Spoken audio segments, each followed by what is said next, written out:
ಜಯ ಚಿದಂಬರ. ಬೆಳಿಗ್ಗೆ ಎದ್ದ ಕೂಡಲೇ ಕೈಗಳನ್ನು ನೋಡುತ್ತಾ ಹೇಳುವ ಶ್ಲೋಕ: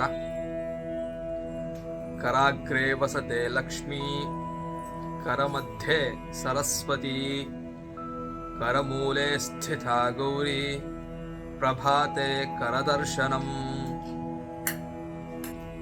ಅರ್ಥ: ಬೆಳಿಗ್ಗೆ ಹಾಸಿಗೆಯಿಂದ ಎದ್ದ ತಕ್ಷಣ 3 ಜನ ಮಾತೆಯರನ್ನ ಸ್ಮರಿಸಬೇಕು. ಹಸ್ತದ ಮೇಲಿನ ತುದಿಯಲ್ಲಿ ಸಂಪತ್ತನ್ನು ಕೊಡುವ ಲಕ್ಷ್ಮೀದೇವಿ, ಹಾಗೆ ಹಸ್ತದ ಮಧ್ಯದಲ್ಲಿ ವಿದ್ಯೆ ಕೊಡುವ ಸರಸ್ವತಿ,